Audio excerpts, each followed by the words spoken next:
Bueno, pues buenos días. En este vídeo voy a explicar el tema 4, condensadores. Solo me voy a centrar en la teoría, no en los ejercicios, ¿vale? Los ejercicios ya los he subido resueltos al aula virtual. Aquí, de todas formas, cuando veamos la teoría, digamos, que hay que aplicar en los ejercicios, pues comentaré un poco la lógica que hay detrás de ellos. Bien,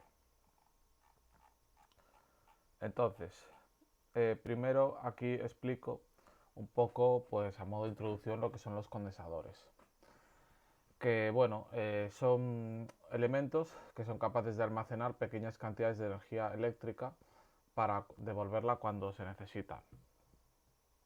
Eh, y la diferencia que existe entre las baterías y los condensadores es que los condensadores almacenan energía de forma diferente y son capaces de devolverla, de almacenarla y devolverla de forma más rápida. Vale, los condensadores vamos a ver que almacenan la energía en forma de campo eléctrico. Sin embargo, las baterías o pilas la almacenan en forma, bueno, la almacenan utilizando el fenómeno electroquímico. Es decir, la almacenan en química, ¿vale? Los condensadores no. Y bueno, casi todas las placas de circuito impreso tienen condensadores. Y aquí pongo pues algunos ejemplos de uso para que podáis observar pues las grandes utilidades que tiene. Por ejemplo, aprovechamiento del tiempo que tardan en cargar y descargarse para construir temporizadores. Nosotros vamos a poder modificar los tiempos de carga y descarga o controlarlo y en función de eso hacer temporizadores. Estabilizar tensión continua. Por ejemplo, esto se usa en fuentes de alimentación. Todas las fuentes de alimentación van a utilizar condensadores. Eso es porque en los picos, imaginaos que tengo una tensión, voy a dibujar mejor que si no. Imaginaos que tengo una tensión,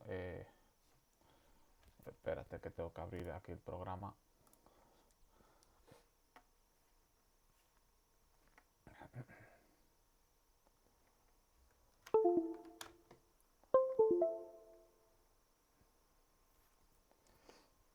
A ver que no me va este programa o qué.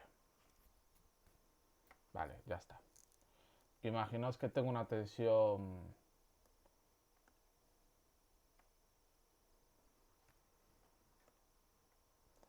así, que yo quiero que sea continua, por ejemplo a 5 voltios. Pues el condensador, si yo esto se lo meto a un condensador de esta manera, y aquí estaría la masa, si aquí le meto estos 5 voltios, pues me sería capaz más o menos de absorber los picos. ¿Por qué? Porque se cargaría en los picos y luego devolvería la energía, ¿no? Cuando ya no hay picos o cuando hay picos negativos.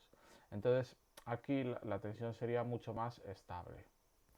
Vale, entonces en todas las fuentes de alimentación se usan condensadores. Corrección del factor de potencia en sistemas de corriente alterna. Convertir un motor trifásico en monofásico, filtros y amplificadores, bla bla bla. Vale. Bueno, aquí comento la estructura más básica del condensador, que básicamente son dos placas conductoras enfrentadas entre sí y con un aislante entre ellas. Es decir, no hay conexión eléctrica entre esta placa y esta. Bien, de cada placa sale una patilla que esto servirá pues para conectarlo el condensador en un circuito electrónico. El aislante normalmente es un material dieléctrico que tiene unas propiedades que vamos a decir que es aislante, pero tiene unas propiedades determinadas que favorecen el funcionamiento del condensador. Pero bueno, podría ser aire, perfectamente. Es decir, o podría ser, no sé, plástico o cualquier material aislante. Lo que no puede ser es conductor. O sea, tiene que existir un aislamiento eléctrico entre esta placa y esta. Y aquí, bueno, esta imagen me gusta bastante porque por un lado indica el símbolo del condensador.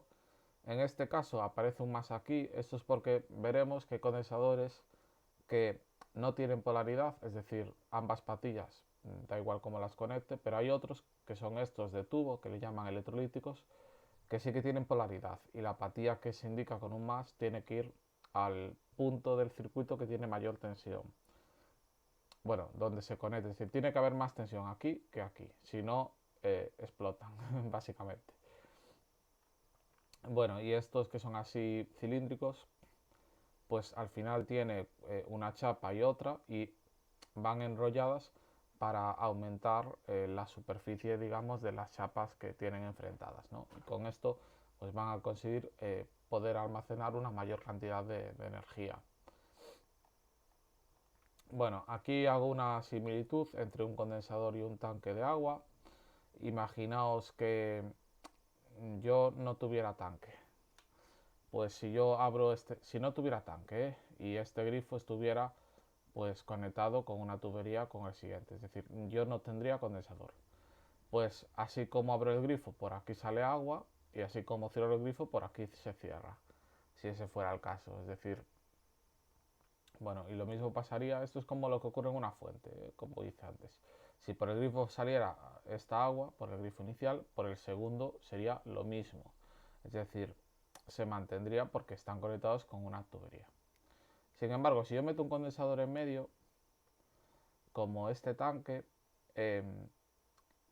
pues empezaría a llenar, pero una vez esté más o menos lleno, pues cuando yo cierro este grifo, el flujo de agua que sale por este otro se mantiene igualmente. O a lo mejor se iría reduciendo poco a poco a medida que esto se va descargando, a medida que este nivel va bajando, pero bueno, no es tan brusco, es decir, cambios en el flujo del primer grifo no provocan cambios bruscos en el segundo, es decir, está estabilizando esa salida. Vale, que esto es el ejemplo que puse antes, de la fuente de tensión. Entonces esto es una analogía que, a ver, aquí no es de todo cierta, vale, porque los condensadores tienen pues muchas aplicaciones, pero bueno, sirve un poco para ver pues qué utilidad puede tener, que sería que, bueno, en este caso, claro, al principio se cargaría de agua, ¿no? Se carga de energía, pero luego te la puede devolver. Ese es el rollo, no es energía que desaparece, luego te la devuelve. Ok, y aquí comento la carga y descarga de un condensador. Que bueno, ¿cómo ocurre la carga y descarga de un condensador? Bueno, aquí hay bastante, aparte de que está explicado, hay bastantes imágenes bastante ilustrativas. Pero bueno, lo voy a comentar usando dibujos. Imaginémonos que tenemos aquí una pila, por ejemplo, de 12 voltios. Y conectamos aquí un condensador. Recordad que las placas del condensador están aisladas entre sí, son placas metálicas enfrentadas. Vale, el más de la pila es este y el menos es este. Entonces, ¿qué ocurrirá? Pues en la pila los electrones se ven atraídos por los protones, ¿no? Y quieren circular hacia ellos, quieren anularse las cargas. Bueno, entonces estos electrones que hay de exceso en este lado de la pila, para empezar se van a pues, mover por toda esta zona. Recordad que en un conductor la tensión es la misma. Y se van a poner en esta plaquita. ¿Vale? Esto lo que hace va a ser, se puede ver de dos maneras, pero lo que van a hacer va a ser expulsar a los electrones que hay en esta placa. Recordad que cargas opuestas se repelen, esto es como los imanes. Perdón, cargas iguales se repelen, esto es como los imanes. Es decir, los mismos polos en un imán se repelen, pues las cargas eléctricas iguales se repelen. Por lo tanto, los electrones que hay aquí se van a ir pues para allá, ¿no? Y como se van electrones de este lado, al final la ausencia de electrones son cargas positivas. ¿Vale? Y bueno, ¿y qué pasa aquí? Que yo luego, aunque desconecte la pila, bueno, por cierto, ¿esto hasta cuándo ocurre? Hasta que entre esta placa y esta haya 5 voltios de tensión. O sea, los condensadores siempre se van a cargar hasta la tensión que se le está aplicando entre sus extremos. En este caso 5. A partir de ahí, para. De hecho, puedo ver la tensión que tiene porque al final la tensión en un cable es la misma durante todo el largo del cable aquí está 5, este cable es el mismo, y aquí está 0 en el de abajo, ¿no? Pero bueno. Bien.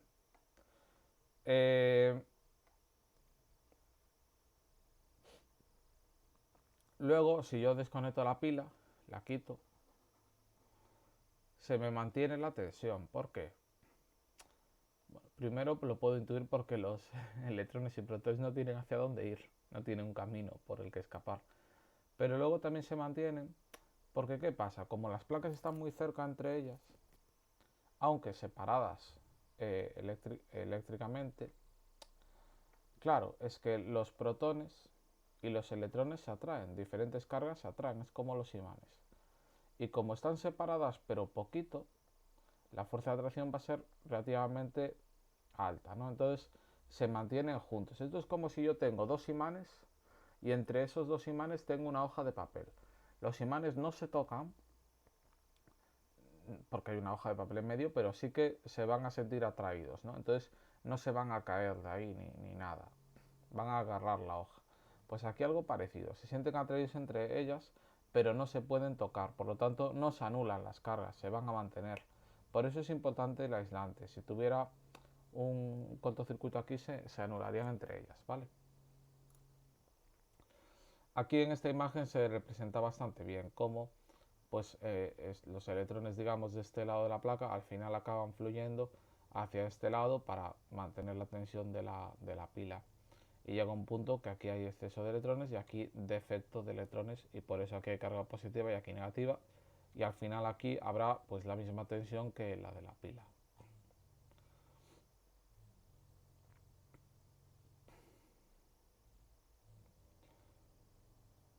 Vale, aquí hago una analogía entre lo que es la carga de un condensador y vamos a decir, carga de un tanque de aire, o podría ser incluso de una rueda de un coche, aunque me gusta más pues un tanque de aire. Que básicamente, si yo empiezo a llenar una bombona de aire, pues la bombona empezará a cargarse de aire. ¿Hasta cuándo? Hasta que la presión que hay dentro de la bombona sea la misma que la que hay en la bomba. A partir de ahí el aire deja de circular, o sea, tú necesitas más presión en la bomba que en la bombona y va a alcanzar la misma, ¿vale? Pues esto es lo que ocurre en un condensador. El condensador se va a cargar hasta alcanzar la tensión de la pila.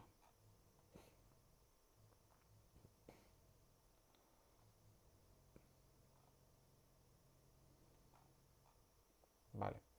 Y en el caso de la descarga, pues lo que ocurre, en este caso, veis, tengo el condensador, lo conecto a una resistencia para descargarlo, pero ya no hay fuente, pues simplemente los electrones van a irse hacia este lado porque se sienten atraídos por los protones y porque se van a anular estas cargas, ¿no?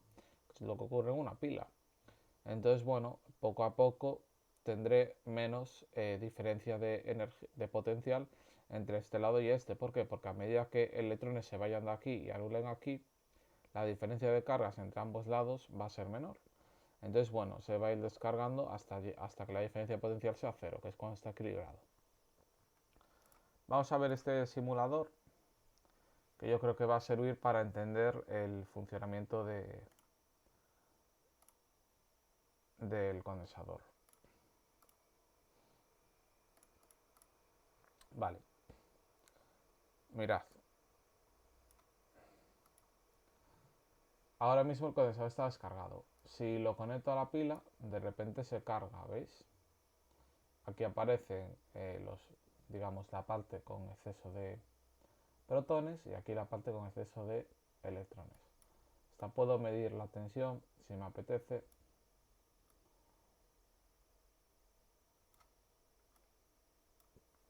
Vale, tiene la misma tensión de la pila. Veis que si yo modifico la tensión de la pila, también se modifica la tensión del condensador. Va a alcanzar la misma.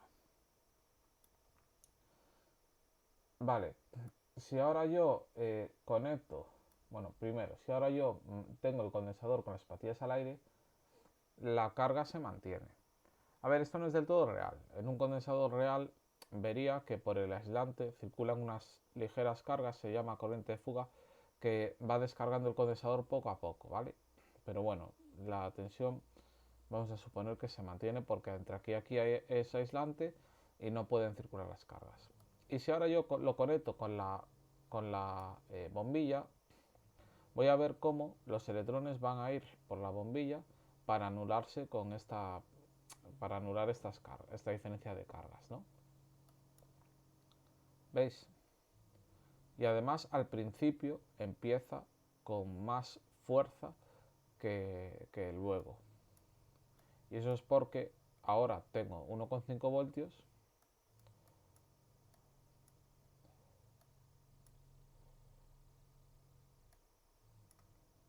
Ahora tengo 1,5 voltios, pero,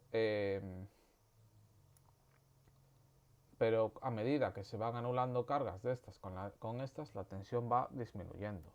La tensión, recordad que es la diferencia de cargas. A medida que se van anulando, la diferencia de cargas va a ser menor y por lo tanto el condensador este se bugueó. Voy a volver a hacerlo. Ahí. Vale, mirad lo que pasa. ¿Ves cómo al principio ilumina más que luego? De hecho, si mido la tensión voy a ver que se va reduciendo poco a poco, ¿veis? De hecho, al principio se reduce más rápido que después. Voy a hacerlo otra vez. Vais a ver cómo al principio se modifica más rápido que después.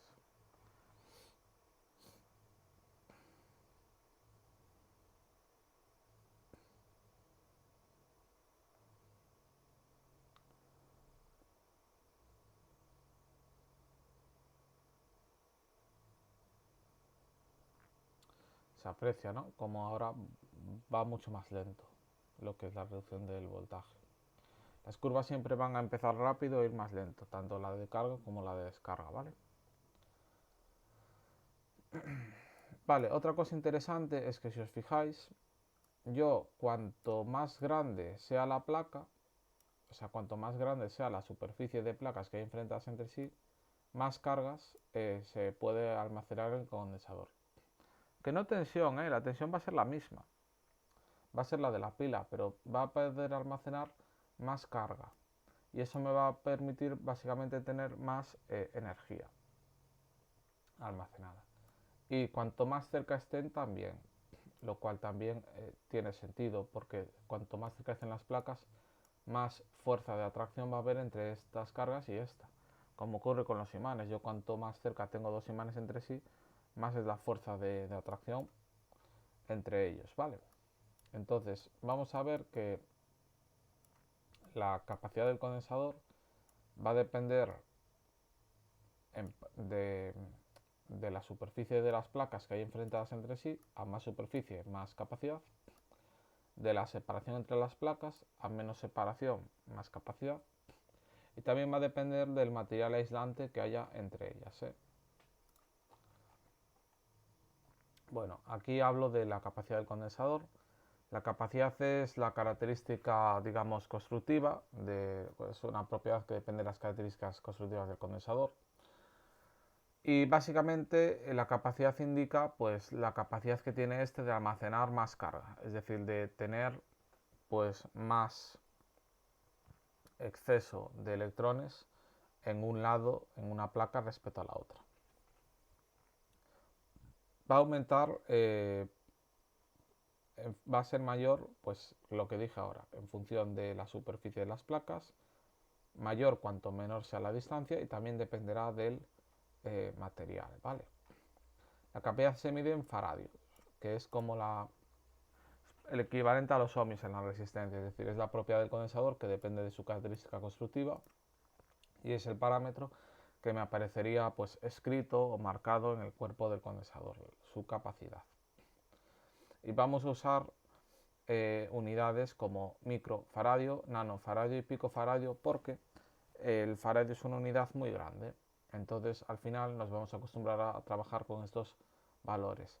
Micro es dividir entre 1.000.000, nano entre 1.000 millones, o sea 10 elevado a menos 9, y pico entre 1.000.000 de millones, o sea un billón, ¿no? Un billón español. O sea, pico O sea, 10 elevado a menos 12. Vale, van de 3 en 3 entre ellas. Bueno, y aquí hablo de la carga. La carga de un condensador, que no el proceso de carga, la carga almacenada. Sería pues los coulombios, es decir, los electrones que hay en exceso entre una placa y otra. Y va a depender de la capacidad, lógicamente a más capacidad más carga,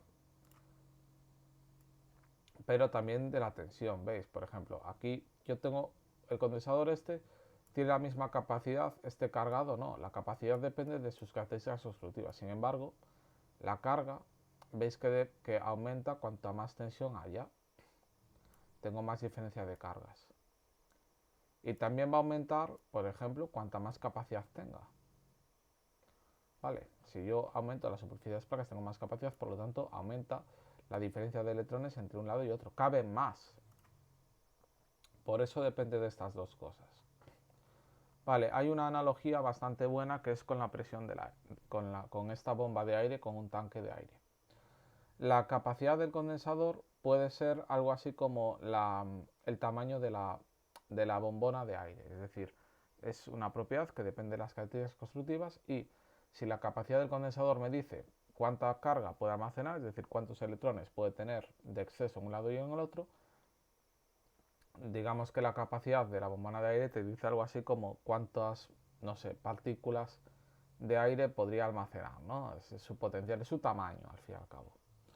Vale, pues la capacidad del condensador sería algo así como el tamaño. En general, de hecho, los condensadores grandes tienen más capacidad.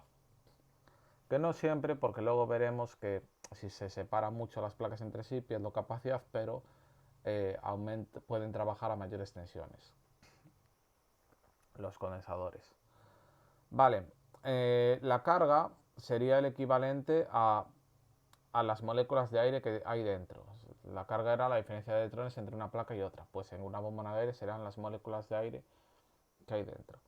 Y la tensión, pues es la presión de la bombona de aire. Entonces, en un condensador yo tengo más carga cuanto tenga una capacidad mayor, es decir, cuando el condensador sea más grande y cuando se aplique una mayor tensión. Pues en una bombona de aire tendré más moléculas de aire cuanto mayor sea la bombona de aire, es decir, cuanta más capacidad tenga y cuanto mayor sea la presión que se le introduce. A mayor presión hay más moléculas en el mismo volumen, ¿no? Hay más moléculas de aire. Por eso es un equivalente, ¿vale? Que se puede utilizar para entenderlo. Bueno, aquí meto la fórmula de la energía almacenada del condensador, sin más. No os la aprendáis, me da bastante igual, pero bueno, es para que sepáis que al final almacena una energía en forma de campo eléctrico. Y aquí comento la carga y descarga, que bueno, básicamente lo que ocurre es que, bueno, lo voy a explicar aquí.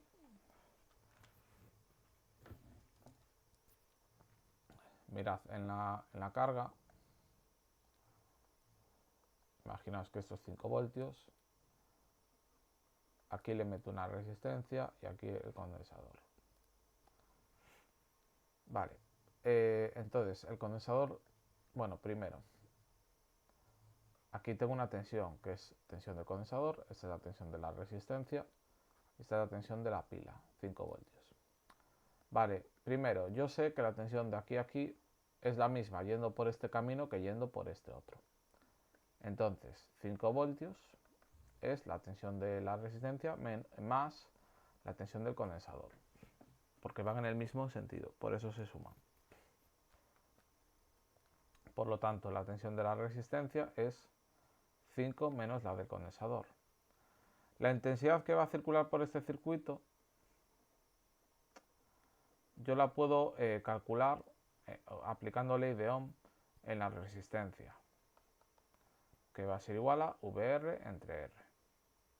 Es decir, va a ser igual a 5 menos la tensión del condensador entre la resistencia. Vale. Entonces, yo empiezo a cargar el circuito, empiezo a cargar el condensador. ¿Cuál es la tensión del condensador cuando empieza el proceso de carga? Es 0. Por lo tanto, la intensidad es máxima, porque aquí lo que está restando es 0. Vale. Voy a hacer una gráfica aquí al lado, que voy a poner tensión del condensador frente al tiempo.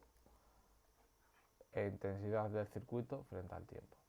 Entonces, al principio, la tensión del condensador es 0 y la intensidad es grande.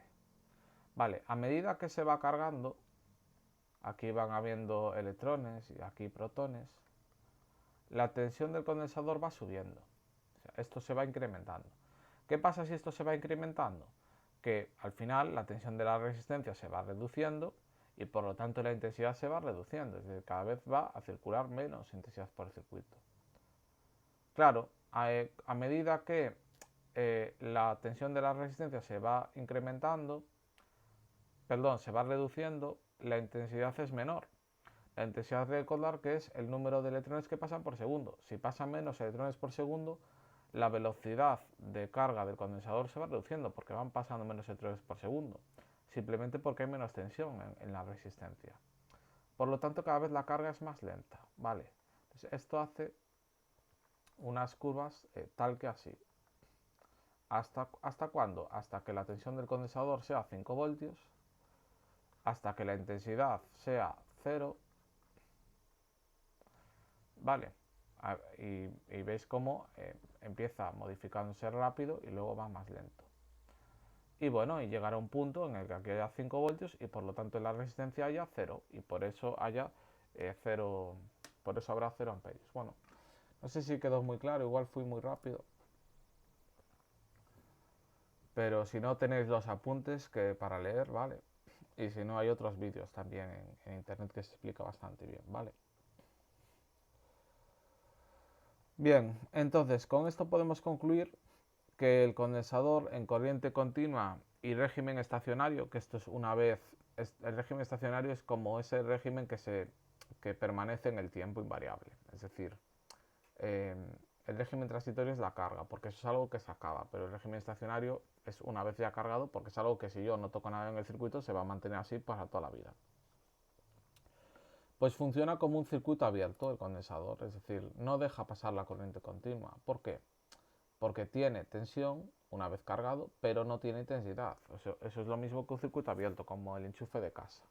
Esto es interesante entenderlo, ¿vale? Los condensadores, frente a la corriente continua, se van a comportar como un circuito abierto, salvo en el momento de descarga y descarga, pero una vez se ha cargado o descargado, se comporta como en un circuito abierto. Vale. Ahora suponemos que este condensador está cargado a 5 voltios y pues este condensador se lo conecto a una resistencia. Vale, al principio hay 5 voltios. A ver si consigo dibujar aquí este programa. Ahí está.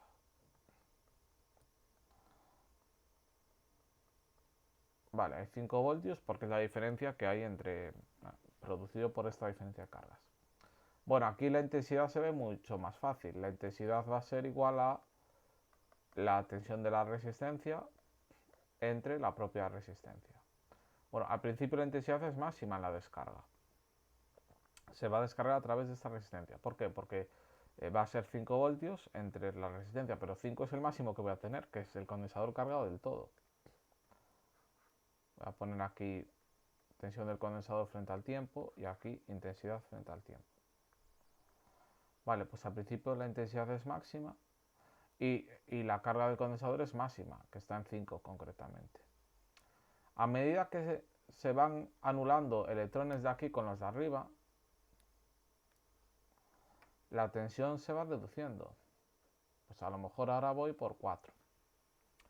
¿Qué pasa? Que si se reduce la tensión, se reduce la intensidad. Y si se reduce la intensidad, significa que van circulando menos electrones por segundo. Por lo tanto, la descarga se hace más lento porque van a anularse menos placas por segundo. Entonces ocurre lo mismo que lo que pasaba antes. Al principio el proceso es rápido, pero luego va más lento, ¿vale? Y la intensidad al principio es alta y luego va más lenta, ¿ok? Por eso tengo estas curvas. En este caso las dos tienden a 0. Esto es lo que se ve claramente en el simulador. Si yo cojo esto y lo conecto a esto, a la bombilla, veo como al principio el valor de tensión baja rápidamente y luego cada vez baja más lentamente. Podéis decirme, bueno, Adri, pero en la carga no pasa lo mismo, en la carga se carga de golpe. Bueno, eso ocurre porque aquí se está cortocircuitando con la pila. Si yo pusiera una resistencia en medio, sí que vería como el proceso de carga empieza más lento, ¿vale? Bien, aquí vemos otros parámetros. Uno es la constante de tiempo. La constante de tiempo sirve, digamos, para medir pues la velocidad, ¿no?, con la que se produce pues la carga o descarga del condensador. Concretamente, la constante de tiempo es cuando el proceso de la carga o la descarga va por el 63%. Vale, y va a ser igual a la resistencia multiplicada por la capacidad del condensador. ¿Por qué? Porque, claro, lógicamente la carga del condensador depende de la capacidad. A más capacidad más va a tardar porque más electrones tienen que llenarlo. Pero también va a tardar más cuanto mayor sea la resistencia. ¿Por qué? Porque la resistencia se opone al paso de la corriente eléctrica. Si se mueven menos electrones por segundo, más va a tardar en llenarse el condensador. Por eso va a depender de estos dos factores. Y luego tenemos otro parámetro que es el tiempo de carga o descarga, que este es 5 veces tau, es decir, es 5 veces la constante de tiempo. Que esto es ya cuando llega al final. Vale, aquí en esta imagen se ve bastante bien. Tau es cuando va por aquí, que es el 63% de la tensión final, y 5 tau es cuando llega a tope, ¿vale? En realidad es el 99% ya, que se considera cargado, pero bueno, lo consideramos cargado y ya está, por simplificar. Bueno, como veis, es curioso que esto tarda tau, o sea, en hacer el 63% del proceso tarda tau, y en completarlo tarda, pues, 5 veces tau, es decir, 1, 2, 3, 4, 5. ¿Veis cómo empieza muy rápido y luego se ralentiza un montón? Bueno, aquí se ve lo mismo en la intensidad. Y aquí se ven otras curvas de carga y descarga, ¿vale? Aquí la dibujan en sentido opuesto a la intensidad, en negativo, porque, o sea, la ponen en negativo porque iría en el sentido contrario, pero bueno. Vale. Bueno, estas ecuaciones sirven para poder calcular el valor de tensión del condensador en cualquier instante de tiempo, y esto para calcular el tiempo que tarda en llegar a una tensión determinada. Estas ecuaciones son útiles si diseñas circuitos, temporizadores y demás. Vf sería la tensión hacia la que se carga el condensador o hacia la que se descarga. Es decir, por ejemplo, si yo conecto un condensador a una fuente de 5, pues Vf sería 5, es la tensión final, la que va a acabar alcanzando si lo dejo. Vi es la tensión inicial, desde donde parte, que en la carga sería casi siempre 0. E es el número E, o sea, 2,718 no sé cuántos. T es el tiempo para el cual yo quiero saber la tensión que va a tener. Y tau es la constante de tiempo, ¿vale? Y esto que aparece aquí, ln, es logaritmo neperiano. Bueno, aquí comento algunas especificaciones técnicas de los condensadores. Primero, la capacidad nominal o valor nominal, o sea, la capacidad del condensador, básicamente en faradios. Luego es la tensión del trabajo. La tensión de trabajo de un condensador es algo bastante importante porque va a ser la tensión máxima que un condensador puede tener entre sus extremos. Recordemos que los condensadores son placas enfrentadas entre sí con un aislante. Si la tensión que se aplica entre estas placas es muy alta, los electrones de una placa pueden hacer arco eléctrico con la otra, es decir, rompen el aislante. Vale, entonces vamos a tener una tensión máxima en el condensador.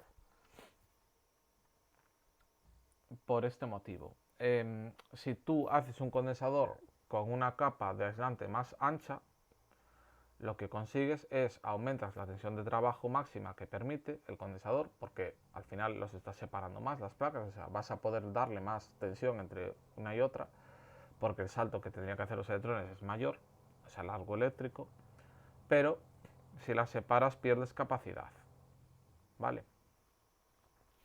Yo tengo aquí un condensador que es bastante... Este condensador, por ejemplo, es bastante grande. Vale, y este condensador tiene 1000 picofaradios, que es muy poco, pero tiene una tensión de trabajo altísima, 15.000 voltios, 15 kilovoltios. Y bueno, ¿por qué tiene una tensión, una capacidad tan pequeña si es tan grande? Porque esto es bastante grande, ¿vale? Pues es porque tiene una tensión de trabajo muy grande. ¿Por qué? Porque se ha separado un montón las placas entre sí y eso al final ocupa espacio. Y luego tenemos la corriente de fuga, que va a ser esa pequeña corriente que se desplaza por el aislante y que hace que el condensador se acabe descargando incluso aunque no esté conectado a nada. Esto depende de la resistencia de aislamiento que hay entre las placas. Vale, aquí tenemos un ejemplo de un condensador electrolítico, que aquí veis que en esto se marca la capacidad, ya te la indican, 1800 microfaradios, y también te indican la tensión de trabajo. Ojo que tensión de trabajo no es la tensión a la que va a trabajar el condensador. Tú esto lo puedes conectar a 5 voltios y va a trabajar igual. Tensión de trabajo se refiere a la tensión máxima que soporta, digamos, trabajando de forma, vamos a decir, continua. Picos soportaría algo más, picos de tensión, ¿vale? Bueno, aquí comento tipos de condensadores. Vamos a tener varias clasificaciones. Primero, según cómo estén fabricados, pues podemos tener, por ejemplo, los condensadores cerámicos, que son los de lenteja. Son de este estilo. Pequeñas capacidades, pero bueno, estables frente a cambios de temperatura y tensión. Y funcionan bien a altas frecuencias. Vale, se llaman condensadores de lenteja porque recuerdan a una lenteja, básicamente. Estos son PTH y estos son SMD. Recordad que SMD es en las placas en las que la patilla no atraviesa la placa de electrónica. Vale, es decir, esto se suelda en el mismo lado en el que está el condensador y esto se suelda en el lado opuesto. Por eso estas patillas atravesarían la placa. Bueno, y esto es el interior de un condensador cerámico. Bueno, no lo comenté, el condensador cerámico, el aislante son materiales cerámicos, ¿vale? Ves que tiene aquí la patilla, una placa, aquí un aislante cerámico, por el otro lado estaría la placa. Luego tenemos los condensadores de plástico, que estos, el aislante, pues sería una lámina de plástico. Bueno, tienen una mayor resistencia de aislamiento, ¿vale? Gracias al plástico. Y luego los condensadores electrolíticos, que estos sí que son bastante importantes, son muy utilizados. Bueno, todos son utilizados, pero estos son como los más diferentes respecto a los anteriores. ¿Por qué?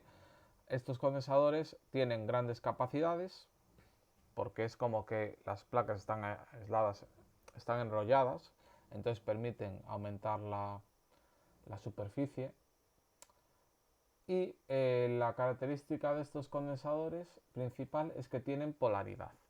Es decir, los anteriores no, pero estos sí. Es decir, yo cuando los conecto en un circuito, la zona de mayor tensión, o más bien entre estas dos patillas, siempre tiene que haber más tensión en esta que en esta. Siempre. Si no, explota. Entonces, tengo que tener cuidado con este tipo de condensadores porque tengo que pensar cómo lo conecto en un circuito. Vale, aquí por último hablé de los supercondensadores, que esto, bueno, tienen grandes capacidades y demás.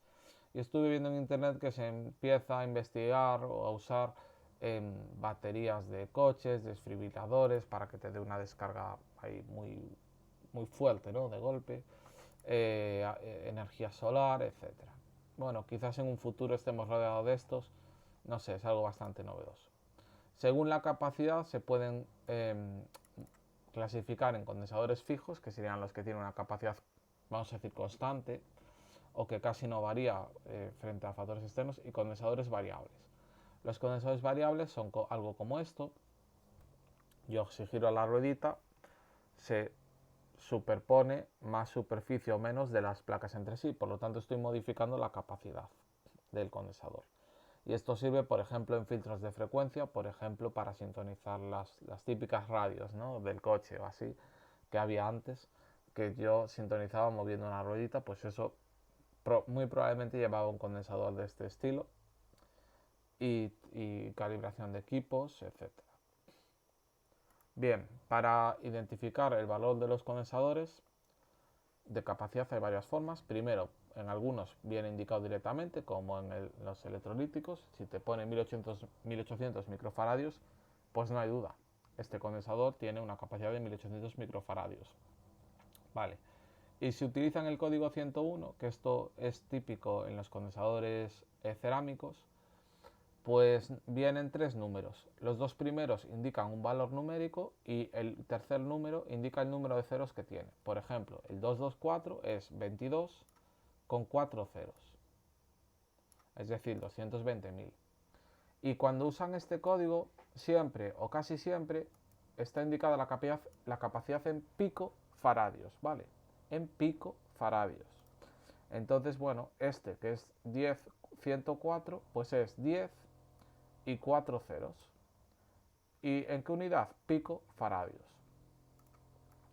Aquí la pasé a nanofaradios, que es dividir picofaradios entre 1000, porque hay 1000 de salto entre ellos, ¿vale? Bueno, aquí también indiqué que usando este código también si aparecen más letras o más cosas, pues a lo mejor son para indicar la tolerancia o incluso la tensión que soporta. Y tienen, bueno, hay unas tablas, pero bueno, a mí lo que me importa es el valor, ¿vale? Es lo único que tampoco voy a pediros saberse todo. Y también se puede usar el código de colores en algunos casos. Yo esto no lo vi, al menos no lo vi nunca en placas actuales. Sí que vi algún condensador así, pero en cosas súper antiguas. Supongo que está en desuso, ¿vale? Pero bueno, lo comento para que lo sepáis. Si alguna vez veis algún condensador así un poco raro con colorinchos, pues decir, ah, mira, esto es verdad, es un condensador, existe. Busco la tabla de colores en Google y ya sé el valor que tiene. Vale, aquí comento cómo medir o comprobar un condensador con un multímetro, por ejemplo, si estuviera el condensador estropeado y demás. Y esto lo comento porque los condensadores es de los elementos que más se estropean, ¿vale? Bueno, primero podría identificar un condensador si está mal o bien, pues si está hinchado, por ejemplo. Si está hinchado es que petó o está a punto de explotar y esto pues probablemente necesitaría un reemplazo.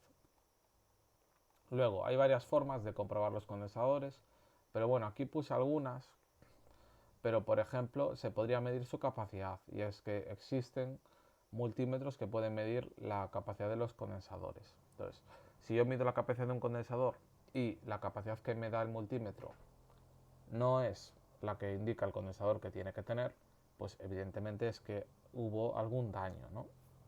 O que el multímetro esté mal o que la esté midiendo mal. Entonces, para comprobar condensadores, lo primero que tengo que hacer es extraer el condensador del circuito. Aquí veo que lo estoy soldando. Y luego mido la capacidad del condensador. ¿Veis? Aquí está midiendo la capacidad del condensador, que en este caso le da pues 2 microfaradios. Vale. Aquí también indiqué otras cosas, como puede ser medir la resistencia y medir el voltaje. Bueno, tampoco voy a entrar en detalle, ¿vale? Bien, asociación de condensadores. Los condensadores también pueden ser asociados entre sí, es decir, se pueden conectar en serie o en paralelo, como ocurría con las resistencias.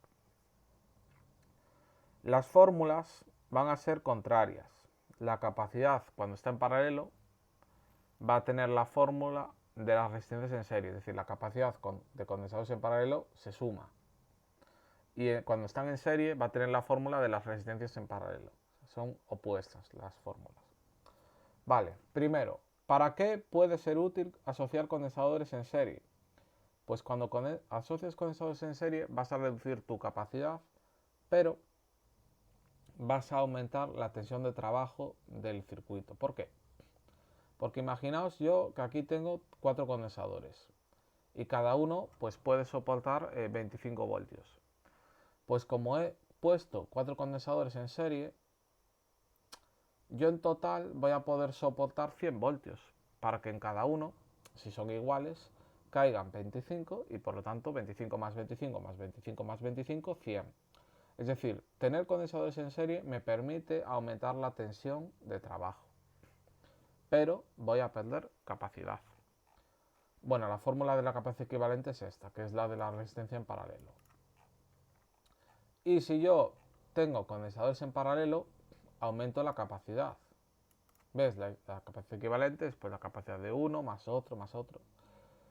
aumento la capacidad, pero la tensión de trabajo en este caso se mantiene. Al final la tensión es esta, es la que hay entre este punto y este punto. Si meto condensadores en paralelo, los puntos eléctricos son los mismos.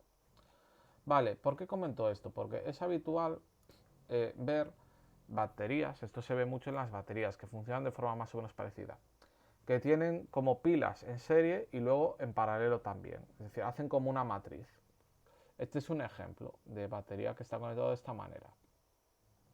Tienen en serie esta con esta y esta con esta, y este conjunto está en paralelo con este conjunto. Entonces, ¿tú qué consigues? Pues cuando lo conectas en serie, aumentas la tensión. Y cuando lo conectas en paralelo, aumentas la capacidad. Entonces, si tú quieres aumentar las dos, tanto la tensión como la capacidad, vas a tener que hacer como una matriz de condensadores, ¿vale? Poniendo varios en serie. Imaginaos, tenemos una fila de condensadores en serie para aumentar la tensión y luego conecto esa fila con otra fila en paralelo, con otra fila en paralelo. Y así puedo aumentar todo, a costa de, pues, evidentemente, utilizar más recursos.